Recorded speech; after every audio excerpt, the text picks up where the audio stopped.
Oi, eu sou a Lígia. Oi, eu sou o Diego. Hoje a gente está aqui nessa conversa de fé para falar sobre o cristão e a morte.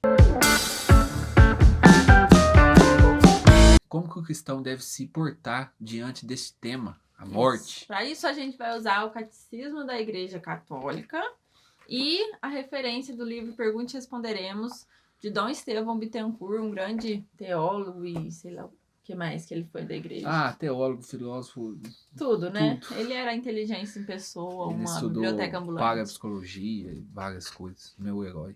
Nós estamos num tempo, infelizmente, que algumas pessoas têm perdido a vida devido ao coronavírus, mas a morte sempre aconteceu, né? Só que agora está sendo mais noticiado aí por conta dessas pessoas que perderam sua vida. E nós cristãos, né? Como que a gente deve ser diante dessas mortes? Diante dessas mortes, não. Como a gente deve enxergar a Diante morte, da né? morte, porque a morte vai continuar para sempre, Para né? sempre, né? Só que nisso tudo, com essa pandemia, a gente tem visto assim que as pessoas às vezes estão saudáveis e têm medo de pegar o vírus por medo da morte. E muitas vezes a gente fica com medo da morte porque assim, eu ainda tenho muita coisa para viver. Você pergunta pra alguém, por que você tem medo de morrer? Porque eu ainda tenho muita coisa para viver, eu ainda quero ter minha casa, ainda quero ter meu carro, eu ainda quero fazer isso, ainda quero viajar ao mundo, eu ainda quero fazer aquilo. Só que a pessoa fica com medo que ela não vai viver aqui, sendo que a morte, né, se a gente morrer em comunhão com Deus, em comunhão com a igreja, seguindo, né, tudo que a igreja pede, que Jesus pede para nós, o céu, gente, é muito maior do que tudo isso, né? O céu é a plenitude perfeita, a felicidade perfeita, não vai ter nada de ruim no céu. Então, às vezes a gente fala assim, eu não quero morrer porque eu quero ser feliz aqui. Mas no céu a felicidade é imensa, é perfeita, não vai ter tristeza no céu. Eu penso assim, até a maneira que a gente reza deve ser pautado pelo céu. A maneira que para se entender o mal. Como você entende o mal? A partir do céu. Se a gente acredita no céu e uma vida após isso aqui que nós estamos vivendo, uma vida após a morte, tudo começa a ter sentido, porque nós não somos desse mundo. O cristão não vive para esse mundo. Seria muito sem sentido você achar que você vai viver nessa vida, ter os problemas, a dificuldade para acabar na solidão de um túmulo. Seria muito sem sentido. E essa falta de sentido que existe em você pensar e que você vai acabar ali num túmulo, essa falta de sentido já é uma mostra de que nós somos chamados para algo mais. E esse algo mais é a vida eterna. A gente pode ver provas disso na nossa vida concreta. Nós, seres humanos, nós somos seres insaciáveis. Porque a nossa sociedade está em Deus, está na vida eterna. Às vezes a gente trabalha, vive, corre para ter as coisas nessa vida. Aí alcança o negócio que você quis, de repente aquilo perde a graça, você vai ver que não era tudo aquilo que você pensava, que aquilo não vai te trazer felicidade. Por quê? Nós somos seres chamados para a vida eterna. Porque a verdadeira felicidade, a gente fala muito isso, e às vezes o povo pensa assim, mas É isso aí é clichê, né? conversa, é clichê. Mas, gente, não adianta, se você pode buscar ter isso, ter aquilo, não tem problema. Mas se a tua felicidade depender exclusivamente disso, a hora que você buscar a felicidade, eu preciso ter minha casa para mim ser feliz. Aí, a hora que você alcança a tua casa, você vai ficar falando assim, mas e agora? O que eu preciso para ser feliz? Porque nada vai preencher o vazio que tem no nosso coração, que é a sede de Deus. O nosso coração tem sede de Deus, o nosso ser tem sede de Deus. Até quem não acredita em Deus tem, só que ele não sabe. Eu com a Lígia estava comentando esses dias atrás, a gente estava falando assim, né? A maioria dos santos morreram sim jovens. Por exemplo, você pega Santa Teresinha, morreu com 24 anos. Santa Faustina morreu com 33 anos. A maioria dos santos morreram jovens, porque a fé na vida de um santo, ela vai crescendo, vai crescendo. E essa certeza no céu, certeza na vida eterna, vai se tornando tão grande que aquilo vai tomando conta da alma de um santo. De maneira que ele não tem nada mais que prende nesse mundo. É como Paulo dizia, para mim, ficar aqui, tô fazendo hora extra, se eu morrer, é lucro. Porque o santo, ele vive reconciliado com a sua morte. E por causa dele já ter essa intimidade com Deus, ele vai chegar a um ponto de desejar a morte. Não em forma, por exemplo, de um suicídio. Não, de forma alguma. Nada. Ele vive aqui, mas viver para ele aqui vai perdendo sentido, porque ele vai experimentando Deus, e aí a alma dele vai crescendo no desejo de estar com Deus, de maneira que as coisas do mundo perdem sentido para os santos. Uhum. Por isso que você vê os santos morrer tão jovens, porque o céu cresceu dentro desse santo. E aí o que acontece? O que falta para nós nos dias de hoje? Essa fé no céu. Nós não acreditamos mais no céu, por conta até de certas teologias aí que andaram pregando, teologia da libertação, uma série de coisas, tiraram a nossa fé no transcendente, que é o céu, aquilo que nos transcende. Aí a nossa oração, a gente tem visto que, às vezes, até um certo desespero para, o coronavírus tem que passar, não sei o que, os doenças tem que passar, eu tenho que alcançar as vitórias na minha vida. E a gente esquece, gente, nós somos chamados para o céu, para a vida eterna. Então, pode rezar para o coronavírus acabar? Deve. Agora, não ache que você não vai morrer. Se o coronavírus pode sumir, mas você vai morrer. Essa é a boa notícia que eu tenho nesse vídeo para você hoje. Você vai morrer, um dia mais cedo ou mais tarde. E por mais que a gente peça o fim do coronavírus, a gente devia rezar muito pela nossa conversão. Sim, e desculpa te cortar, mas aqui no catecismo eu tava lendo, fala assim que, por exemplo, a gente tem que estar pronto para morrer hoje. Por quê? Porque a gente não sabe se a gente vai morrer hoje ou não, pode ser de qualquer coisa, né? Vai dar um infarto aí, morre. E se eu não tô pronto para morrer hoje, por que eu vou estar pronto amanhã? Né? E isso não faz sentido. Então você vai ficar deixando, adiando. E, gente, é triste falar, é dolorido, mas aqui fala que a pessoa que morrer em pecado grave, ela está destinada ao inferno. E isso é muito sério. Gente, isso é muito sério. Isso chega... Não é querendo pôr medo, não. Por quê? Porque Deus dá inteligência e capacidade pra gente lutar contra o pecado. Ele dá sabedoria, ele dá força na Eucaristia, na oração, e ele dá todas as opções pra gente lutar contra o pecado grave, para que a gente tenha pelo menos a chance de ir pro purgatório. Por quê? Depois que a gente morre, é 3 caminhos. Diretamente para os céus, que só os santos vão, né? Só que tem muita pessoa que morre santa e a gente não sabe, né? Purgatório, que é o lugar onde a gente vai pagar por as nossas pequenas faltas, né? Pelos nossos pecados veniais, por aquelas coisas que, assim, que ainda... Aquelas manchas que restaram no pecado. Aquela coisa que ainda falta pra gente melhorar, mas que é coisa mais simples, digamos assim. É igual um carro. Um carro, você pule um carro ali, um risco, até some o risco, mas ainda fica uma manchinha ali. Isso. Aí você vai purificar. Uma coisa o Dom Estevão falava sempre, nos artigos do Dom Estevão, é sobre o tempo. Aproveitar o tempo que Deus nos dá. Por isso que a morte não é solução para nada. E nós devemos querer viver. Eu estava conversando com a Lígia ontem, a gente vindo de Gospel, pensando num tempo para a gente falar aqui e falando sobre isso, né? A gente tem que querer viver, mas querer viver para aproveitar esse tempo para se converter, para mudar de vida, para criar uma amizade com Jesus. Esse é o tempo que Deus nos dá, esse tempo é valioso. A vida é um dom de Deus, gente. Só que nós precisamos aproveitar a vida no bom sentido. Para muitos, aproveitar a vida é sair, encher a cara, tomar um porre e acordar com dor de cabeça no outro dia. Mas para nós cristãos, aproveitar a vida deve ser um aproveitamento de vida para a nossa conversão.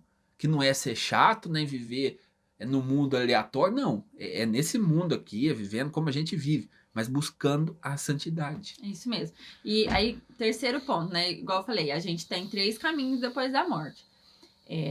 O purgatório, o céu e o inferno. Gente, isso não somos nós que estamos falando. Se você quiser saber mais, Catecismo da Igreja Católica e os artigos do Dom Estevão Bittencourt são todos baseados no Catecismo. Então, aqui tem resposta para importante a gente falar o seguinte também, dar uma cutucada aqui, pode dar? Pode.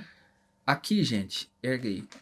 Isso aqui é a fé da igreja. Então, entre a fé da igreja e um pregadorzinho meia tigela aí, eu prefiro a fé da igreja. Aí, o fulano falou lá que o inferno não existe. Mandei plantar batata. Então queima o catecismo. Eu fico com a fé da igreja, com todo respeito. Às vezes o cara tem, vamos supor que seja até uma pessoa de 50 anos. O inferno não existe, não sei o que não existe, todo mundo vai ser salvo. Entre o abençoado aqui e São Tomás de Aquino, a fé da igreja de 2000 Santo anos, a Agostinho. promessa, Santo Agostinho, a promessa de Jesus que diz que Os enviaria papas, né? os papas, né? A promessa de Jesus que diz que enviaria o Espírito Santo ia conduzir a igreja. Então, entre Jesus, São Tomás de Aquino e o último teólogo de Araque, o pregador de Araque, ficamos com o catecismo. Simples, eu prefiro isso. Se você quiser ficar com o último teólogo aí, vai com Deus. E aqui eu achei muito interessante essa parte que o Dom Estevão fala aqui, ó. Que a gente às vezes se pergunta, se alguém morre, tá falando assim, ó, se alguém morre sinceramente voltado para Deus, mas ainda portador de resquícios do pecado, que é aquilo que a gente falou, são as impaciências, maledicências, omissões que ocorrem no dia a dia. Essa pessoa poderá ver Deus face a face? Aí aqui tá falando assim, que Deus é 3 vezes santo, e para alguém contemplá-lo, a alma tem que estar livre de qualquer pecado. Só que a gente mesmo vai se ver pecador, e a gente mesmo, ó, de modo que a própria alma da pessoa falecida sentirá o despropósito e também o desejo de preparar-se devidamente para a visão de Deus face a face. O que é isso? A pessoa que morrer em comunhão com Deus, mas ainda tiver aquele resquício, ela vai passar pelo purgatório, porque ela mesma vai querer se purificar para estar diante de Deus. A alma, ela é congelada. No momento que você tá, do jeito que você tá aqui agora, o tempo que Deus te dá é agora. Se eu morresse agora, a minha alma seria, vamos supor assim, isso é um exemplo, gente. Nós estamos falando aqui de uma linguagem metafórica, não tem como. Seria como que congelada e eu me apresentaria diante de Deus como eu estou agora. Só que o que acontece? Diante de Deus, vai tirar o véu. Eu não estou mais no meu corpo, então eu não vou querer tapear Deus e tentar enganar Deus. Não, Deus, eu pequei, mas também não foi lá, só tenta entender. Não, a gente vai estar diante de Deus e ali A gente sincero. vai querer só a verdade. A gente vai querer e desejar a verdade, exatamente. Deus, a gente vai querer a verdade. E a verdade, às vezes, é o quê? Se a gente não aceitava Deus aqui, por exemplo, você morre um pecado mortal, é sinal de que você não aceitou a Deus na sua vida. E se você se apresenta diante de Deus, você vai continuar sem aceitar Deus. É simples. E aqui fala assim, ó. Esse livro, gente, quem tiver dúvida, compra esse livro. Esse livro eu acho que nem existe mais para comprar. Sério? Eu estive dando uma olhada, eu acho que não. Como assim? Esse livro é extremamente apesar que é um editor pequeno, às vezes tem. Olha, tá falando assim, mas Cristo já satisfez por mim de modo que estou livre dos meus pecados. Quer dizer, mas se Jesus morreu pelos meus pecados, então pra que eu tenho que ficar lutando contra o pecado? Isso é importante. Aí aqui tá falando assim, ó. Deus nos oferece as graças, os recursos da salvação, o sangue precioso de Cristo, mas quer que os recebamos consciente e voluntariamente. Se ele nos deu inteligência e vontade, ele quer que as apliquemos aos interesses de nossa salvação, encaminhando-nos conscientes e voluntariamente para ele na luta contra o pecado e na procura de uma pureza maior até chegar a ser uma pureza total. Quer dizer que Deus nos dá a graça de conhecer. Você que está assistindo esse vídeo, você agora tem mais uma missão de que você sabe que você tem que lutar contra o pecado e isso vai pesar contra você. Não adianta tirar agora, que você agora já foi pro brejo. Agora você sabe, e eu sei, e o Diego sabe, e a gente sabe que a gente tem que lutar, porque Deus deu inteligência e Deus deu meios pra gente lutar. E como tem uma frase de Santo Agostinho, o Deus que te criou sem ti não vai te salvar sem ti. O que isso significa? Deus nos criou, nos deu todas as chances, todas as graças para nós nos salvar. Agora, ele quer um sim da nossa parte. Esse isso sim é uma resposta ao seu amor, né? É uma resposta ao amor da gente por Deus, porque Deus nos amou demais e ele quer uma resposta desse amor. E uma coisa assim que também precisa ficar claro. O cristão diante da morte, a morte é uma tristeza, mas é também um sinal de esperança. Porque se você, por exemplo, perdeu alguém da sua família, um ente querido, se você um dia chegar ao céu e essa pessoa estiver lá, você vai se reencontrar com essa pessoa. Dom Estevão fala aqui no livro. Posso ler aqui, ó. O céu é a visão de Deus face a face, ou a satisfação plena de todos os seus anseios, sem aborrecimento nem tédio. Deus será sempre a grande maravilha para os justos no céu. Na pátria celeste, os justos, vendo a Deus, veem também seus familiares e amigos plenamente identificáveis, embora ainda não ressuscitados corporalmente. Quer dizer, a alma humana, como princípio vital, traz em si os traços típicos da personalidade de cada um de nós. Quer dizer, nós vamos reconhecer Nós as vamos pessoas. reconhecer cada pessoa, a gente vai saber quando eu, por exemplo, meus avós já morreram. Se eu morresse agora, eu iria, né, quando estivesse, né, purificada já diante de Deus. Eu acredito que até quando a gente vai no purgatório, a gente já vai reconhecer. Mas no purgatório, se você quiser que a gente fale sobre o purgatório, põe aí nos comentários. Porque senão vai mais 20 minutos. Porque senão vai mais 1 hora. Então, a gente vai reconhecer as pessoas, a gente vai saber que ele é meu avô, que ele é minha avó, que ele é minha mãe, que ele é meu pai, que é meu amigo. Eu vou reconhecer aquela pessoa em Deus. Essa união, ela vai ser até mais, não sei se é mais plena, é uma redundância, mas ela vai ser plena. Vocês vão se reconhecer em Deus. Olha que grandiosidade. Então. Vão se reconhecer em Deus. Essa união vai ser melhor ainda do que aqui. Vai ser uma união mais unida do que na Terra. Entendeu? Para você entender. Então, tipo, isso é um sinal de esperança. Por quê? Eu lembro que quando a Canção Nova perdeu o primeiro membro consagrado, faz bastante tempo, Monsenhor Jonas colocou ali um lema para a Canção Nova: ou santos ou nada. Porque se eles forem santos, eles vão se reencontrar de novo no céu. Então você que perdeu uma pessoa, o que resta agora? Rezar pela alma dessa pessoa. Sim, isso que eu ia falar. Rezar pela alma dessa pessoa. Muito importante a gente rezar pela alma dos que a gente já perdeu, porque a nossa oração tira as almas do purgatório.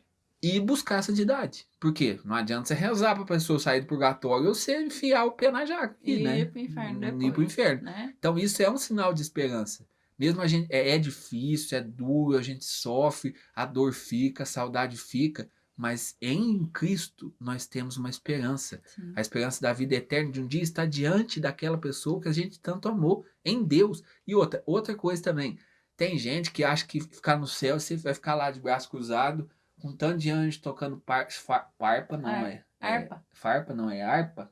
Tocando harpa, lá tem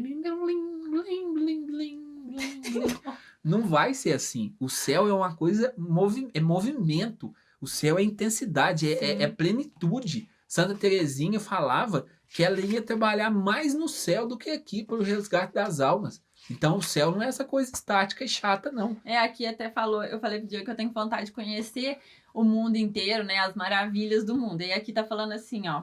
O céu é a visão de Deus face a face ou a satisfação plena de todos os nossos anseios, sem aborrecimentos nem técnicos. Então eu vou ver não só o mundo, eu vou ver o universo inteiro e eu vou ficar contemplando Deus lá, imagina. Tem um risco, quando a gente fala de Deus, tem um risco assim, que a gente fala de Deus, a gente lembra de Jesus, que se tornou homem, né? E Jesus, Deus se fez homem, mas Deus é uma realidade assim que a gente não consegue imaginar, a grandiosidade de Deus. Então a gente não consegue imaginar como Deus é, o que é ver Deus, a gente não consegue imaginar. As pessoas, ver Jesus, a gente já as pessoas que tiveram, por exemplo, na Bíblia, as pessoas que viram um anjo, elas caíram por terra, caíam no chão, ficar com medo, sair correndo. Imagina Deus, cara. Deus é uma realidade que vai transcender tudo que a gente imagina. Às vezes a gente acha que chegar lá vai ter e outra coisa, para acabar com Deus ainda, os caras fazem aquelas imagens de Deus velho. Que imagem mais triste aquela imagem do Pai Eterno, gente. Deus um velho careca. Não é isso. Deus é muito mais que isso. Aí a Lígia falou assim, eu queria contemplar as belezas do mundo. Santo Agostinho falava assim que a beleza do mundo, da criação, reflete um pouco da beleza do Criador. Então imagina como vai ser isso. Então, como São Paulo diz, tem uma citação de São Paulo, né? Mas antes de falar a citação, que a gente encerra com ela, eu quero falar assim, gente, que nós temos 3 caminhos depois da morte. O céu, o inferno ou o purgatório. Ninguém volta depois da morte, que isso fica bem claro. E esse negócio de espiritismo que fulano deixou carta... Gente, isso aí é pura balela, pelo amor de Deus, né? É pura balela. E aqui nesse livro fala um pouco, mas esse homem aqui, Dom Estevão Bittencourt, ele devia ser detestado por tudo quanto é cara de espiritismo, né? Porque ele gastou grande parte da obra dele, vários... falando contra e rebatendo. Ele escreveu uma revista, Pergunte e Responderemos, durante 50 anos ele escreveu essa revista, e em vários artigos ele rebateu o espiritismo, e rebateu reencarnação. Se você quiser que a gente fale sobre isso, a gente fala também, põe aí nos comentários, né? Vai demorar um pouco, a gente tem que estudar muito para falar. Tem, mas só a gente fala. Eu já li muita coisa, gente. É isso que eu ia falar. Ele responde tudo. Eu acho que nos 50 anos ele não deixou uma questão sem resposta. É isso mesmo. E assim, desvendou muitas das coisas que as pessoas ensinavam. Sim. Mas para resumir, vai muito por sugestão. Vai, mas várias forças, mas isso é outra conversa. Se você quiser. Porque, tipo assim, ó, os mortos não falam com os vivos. Isso é uma certeza. os mortos, né? A alma santificada, ela intercede pelos vivos. E outra, Quer dizer, se alguém que morreu, por exemplo, criança, morre sem pecado, ele já tá no céu, você pode, filho, por favor, você que perdeu um filho, intercede pra mamãe, olha pra mamãe, ajuda a mamãe precisa disso, daquilo. Todas as pessoas que morreram e estão em comunhão com Deus podem ser nossos intercessores. Você pode pedir para aquela pessoa interceder por você, tá bom? Mas ela vai interceder lá do céu, não vai descer aqui na terra para conversar com você e nem nada disso. Não troca, gente, não troca uma coisa bonita como a igreja ensina sobre a vida eterna. Não troca esses ensinamentos de 2000 anos guiados pelo Espírito Santo em troca de ver a alma encarnada aí, de o cara ficar falando com a voz do outro lá, pedindo comida. Lá, que bobeira. A maior prova disso, eu perdi uma amiga que ela mora a assim, uns 10, 15 metros do cemitério. E o marido, em sequência, já tinha traído ela com outra mulher, em sequência, pôs a mulher pra morar dentro de casa.